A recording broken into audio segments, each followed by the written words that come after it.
We'll talk about a camera today that is as vintage looking and as vintage as an old microphone from the 50s or an old camera from the 50s and 60s. We will talk about the Leica M9. So welcome to this little episode where I want to celebrate the Leica M9, launched in New York 15 years ago and still going strong. And I'm sure I'm 61, it will last my lifetime, and I hope not to die tomorrow. So let's get started.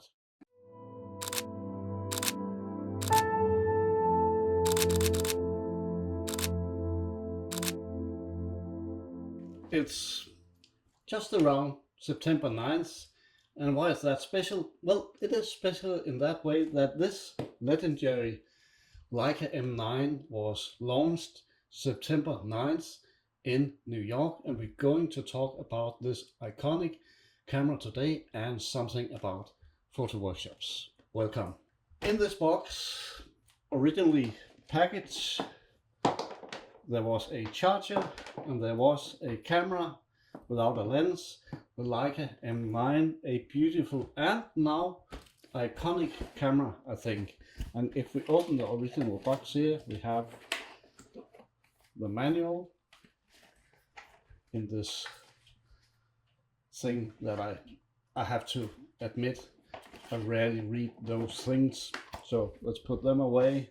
I'll also have the little box it was all in, so let's store this a little away because it's more about the camera than the box. And I have a few items around me here because first of all I have a book, the Bible so to speak, with images of Henri Cartier-Bresson.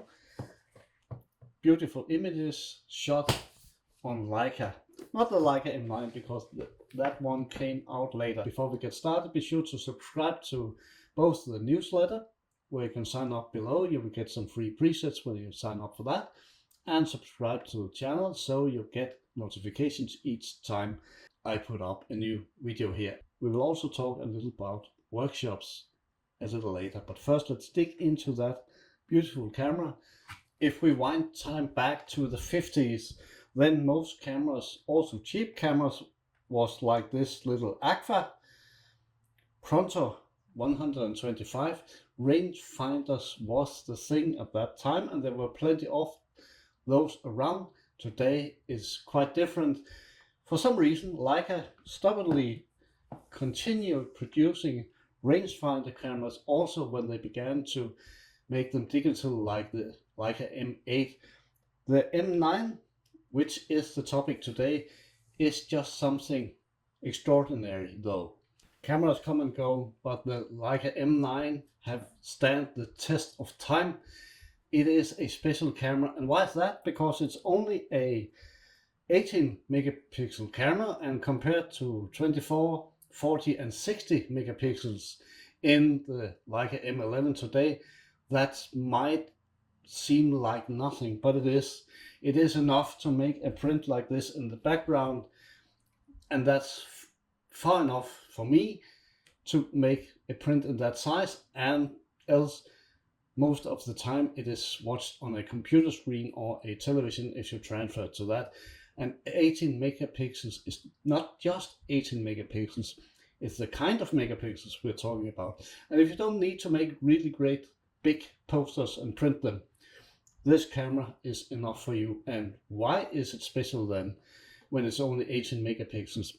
Because of the sensor, the CCD sensor, compared to the RGB sensors today. Today everything is CMOS sensors, but this CCD sensor has this Kodak profile that is special, and in combination with the right lens, in this case the Summilux 50mm, they produce those special colors known from this exact sensor, making almost the picture two-dimensional, exaggerating a little.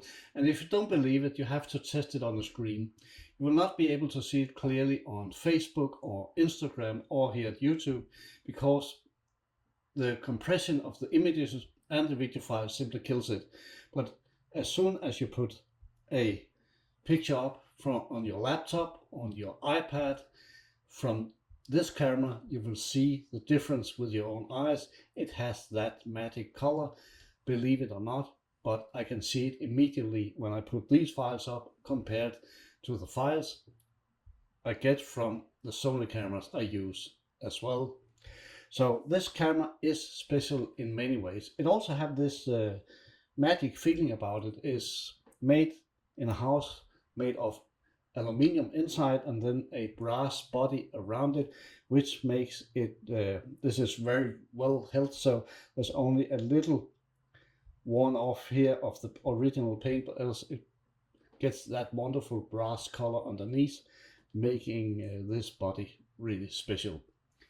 Making a digital camera stand the test of time for 15 years up till now and still be in full use and still keeping the prices up a bit. That's an amazing achievement of a digital camera. Today we buy cameras and almost throw them away after 4 to 5 years. New products come along all the time, and if you have new Leica M or Q series as well, and you have a Leica M9, keep it and stick to it because it has a special value in the world of Leica. And what else makes it so special? It is special because it is a rangefinder camera. All or a lot of cheap cameras from Nikon to Agfa, whatever, from the 50s, and the Leica cameras were rangefinder cameras, which means you have a little window on top here which you look through like this. Then you have a square angle in the center here telling you what lens it is, and the camera can detect that because it have a 6-bit coding sitting here. There are 5 white points on this and 1 black, read by the sensor here, which tells the camera this is a 50mm lens, and it adjusts that little square so you can frame your picture with that. That's a rangefinder. And you can see the different framing options in here. This is a 28mm, then a 50mm that's a little smaller, and then a 135mm cropping in the image here.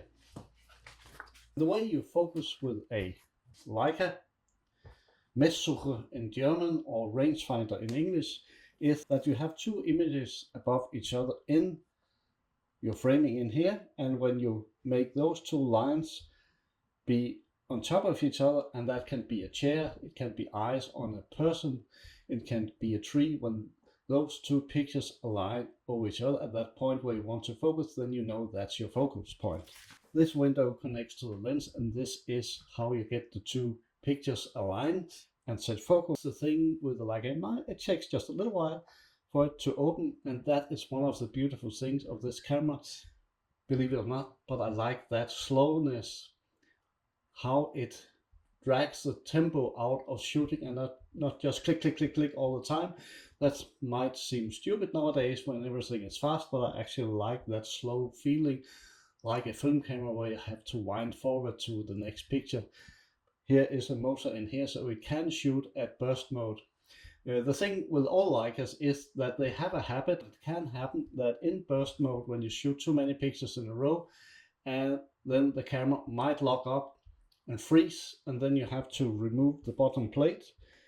In this case on the M9, you remove the full bottom plates, take the battery out just for 2 or 3 or 4 or 5 seconds, put it back in, and the camera is ready to go. Do not be too hasty doing it. Give the camera just a few seconds to store the images that it took, but it can freeze up. And when we are at the battery, it is a battery that often, for my kind of shooting, lasts at least a day, as I have always a spare battery with me. So of course it is an older system, an older battery system, and you can still buy them, and they works perfect for a full day of shooting, for me at least. I had to put it in right. And then you have the memory card here, and when we're talking memory cards, it's important that you use a slow memory card, not a fast reading speedy memory card as in many modern cameras today. Use a 16 megabyte or gigabyte SanDisk with 80 mega bytes per second. That's what works best with this camera. Some of the newer cards might be useful, but they can't make the camera freeze up. So use a slow card that works perfectly fine, and you can still buy them. I have bought a few of them, so I have 10 laying around. I have always an extra with me. You can take 300 and something pictures with it if you use uncompressed raw files. You can shoot JPEGs aside, which fills less, and you will still have plenty of images for a day, depending on what you're shooting. And the thing with the ISO settings here, don't go above 800 ISO, because then the images begins to be noisy.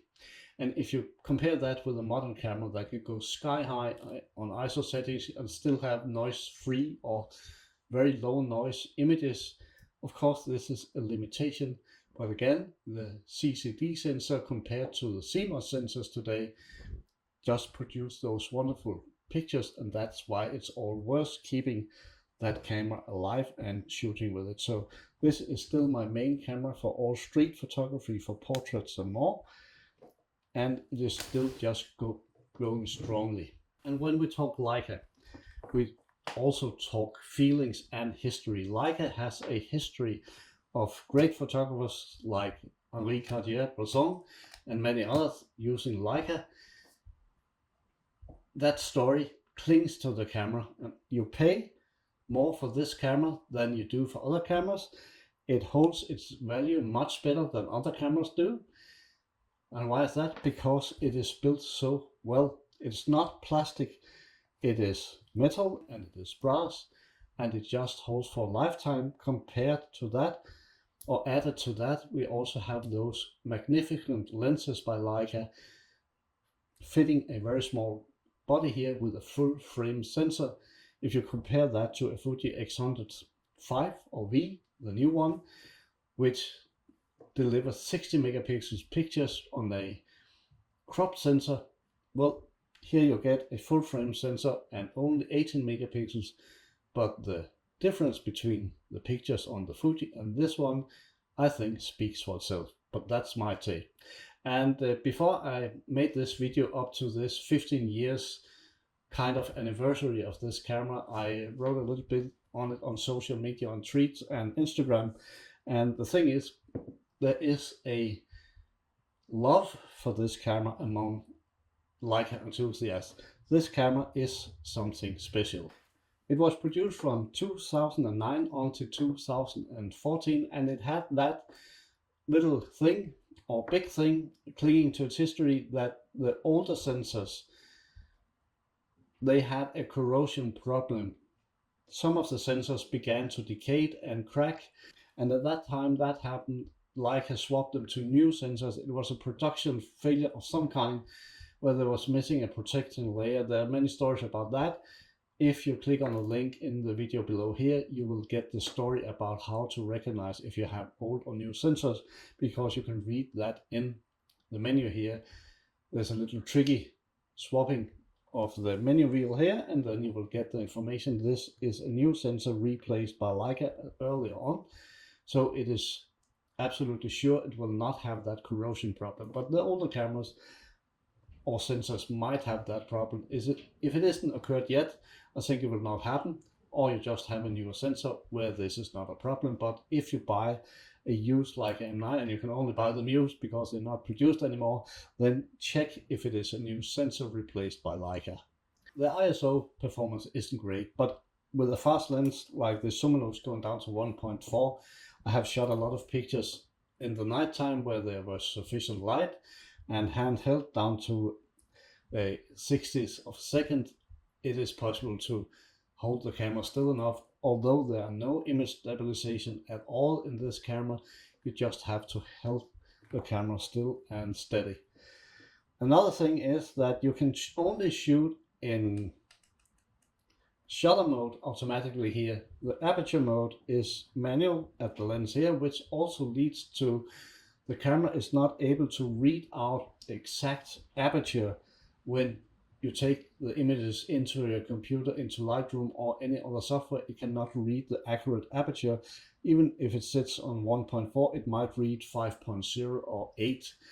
Even that's not the truth, simply because there's no automatic here, so there's nothing to read, but it can go on automatic shutter and will read that out correctly in most cases.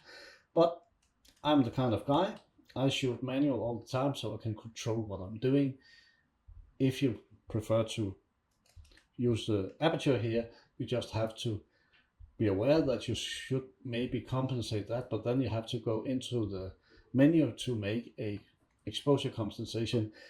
I prefer to put it in manual because it's so easy when you stand with the camera and you look at the light meter in here when it slides up with an arrow on left or right side if you should lower or put in more light. That's easy to correct just by turning your shutter speed here with a fixed aperture or dial the aperture here so you get more or less light in the camera. So that's much easier, I think, than beginning to go into a menu and set an exposure compensation. It's not necessary. The thing is, with the black in these files coming from the CCD sensor here, you will not be able to drag anything out without having a lot of noise, and the black will be killed pretty immediately. But in the shadow areas, in the midtones, there's no problem, and even the highlights you can drag a little down. But still, the CCD sensor here is the beauty of this camera, making very special pictures. And I use it with a setting where I set it at RAW and JPEG side by side, so I get a color version in RAW, or so to speak just a RAW version DNG file where I have all the information I can use, and then I have that black and white JPEG image besides it, and sometimes I just use that. The only thing is, if you shoot JPEGs, you will not have the same amount of flexibility of adjusting your pictures afterwards in Lightroom or Capture One or what you use. You have much more information, or you have the full information in the RAW files, the DNG files. So that I prefer always to have that on. There's a compressed setting for DNG files and there is an uncompressed. I prefer uncompressed. It fills up the space a little bit more, but if you have extra memory cards, that's not a problem at all, even if you shoot a lot. And the files are not that big. So there's no reason to spare on the memory here. Just use uncompressed files, because the uncompressed files remains all the details in the picture, where the compressed files lose a little. Modern cameras like the M10 and M11, you can use compressed files and they will still retain all the details of the colors, but at the M9, because it's a little bit older camera, you might lose some of that in the details if you look after carefully. When we look at the colors and the noise, it seems like if you push an underlit image from the M9, you will get more noise than if it is a little high exposure. So we're not talking about an overlit image or photo that you have to drag down a lot, but just a little overlit or a little highly exposed image. There will be less noise if you drag that down. But what I try to do is to nail it at the center of the light, so I don't have to adjust a lot up and down. But it's better not to have a really underlit image and try to push it up, because you will get a lot of noise from that. And speaking about colors in the M9, if you look at skin tones, you will have them a little reddish orange, but you can pull that out in the post-production. And you will also notice that greens are a little more green than normal, but this is some of the beauty of that Kodak sensor. It reminds me a little bit of the Kodachrome diapositive films of the old days. It has that special feeling and also that textured feeling. I know a lot of people have tried to reassemble that in Lightroom and post-production with normal cameras and try to get it as close as possible, adding more vivid colors, more clarity and so on. But it never beats the original file you get from this camera. You can come close, but you cannot nail it. I don't think so. And you will see that mostly if you sit with a good laptop and a good screen, then you will see the real difference. You cannot see it on a video on YouTube or Facebook where all the colors are crossed because of the need, because of the space of pictures, to compress them so much that it kills a lot of that. I think I often tend to shoot monochrome, and half of the time I'm using the JPEG right out of the camera with a few adjustments. At other times I prefer, depending on the light situation, to go with the DNG, the raw file, to adjust more when I need that. One way to overcome the unnatural skin colors, because it also lies a little bit in the automatical measure of the white balance, is to use a grayscale card. Take a shot of that, adjust manually, set the white balance with that, then you will get more accurate skin tones. But still, I think sometimes you need to adjust a little, but shooting mostly black and white, that's not an issue for me.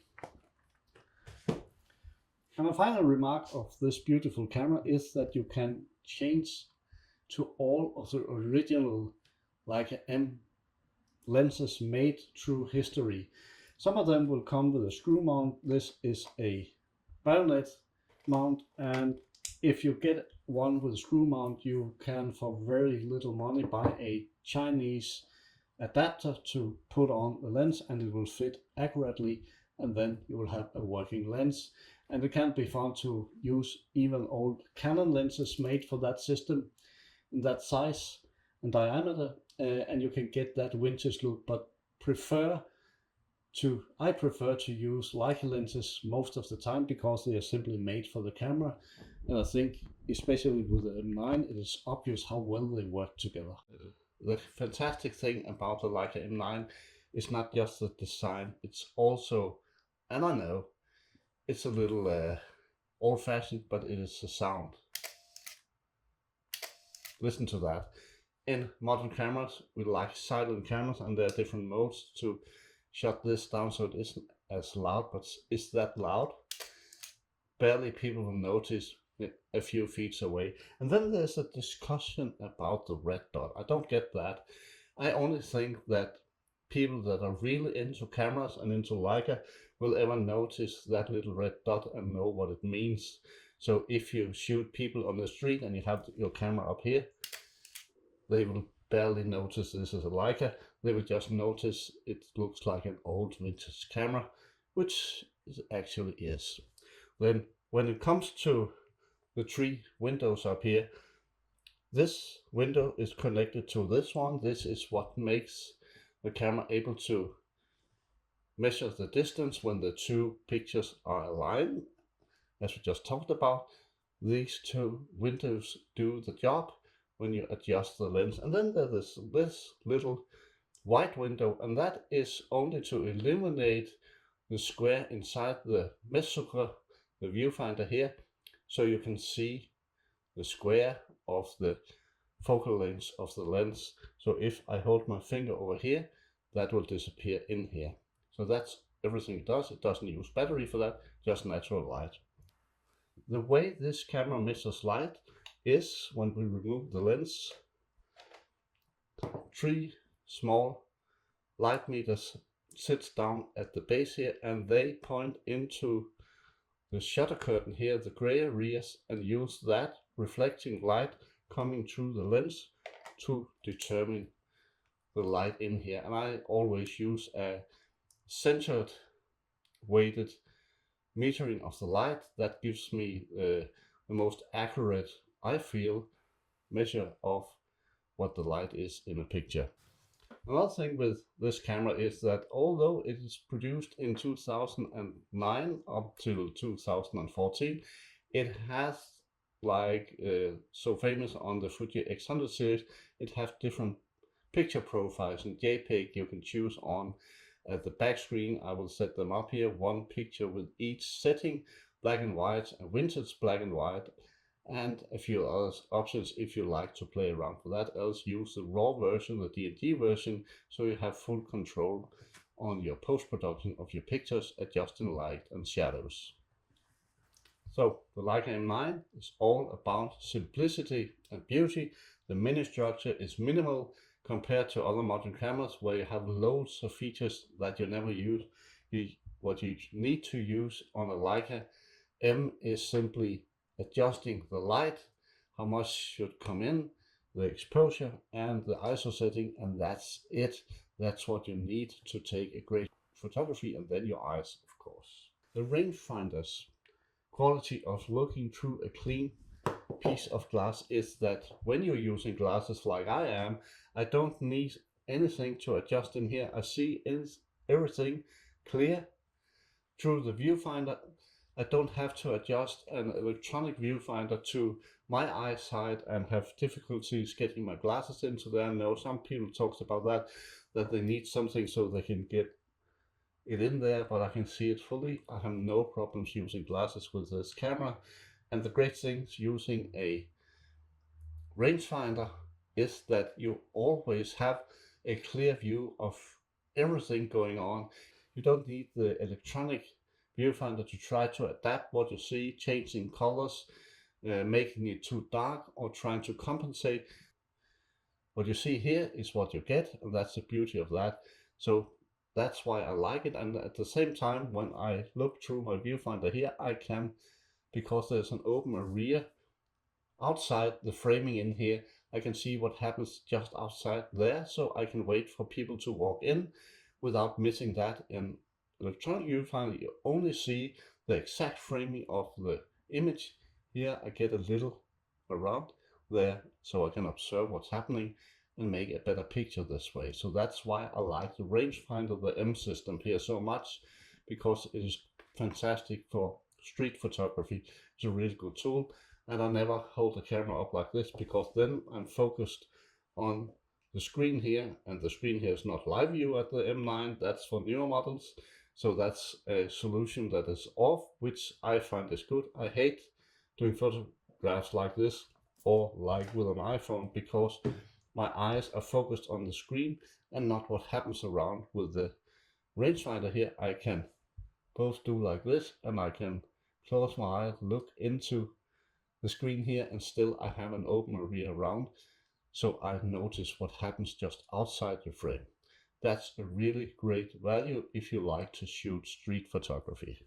And one thing, and I'll know that's stupid, but I like the sound. Listen to that.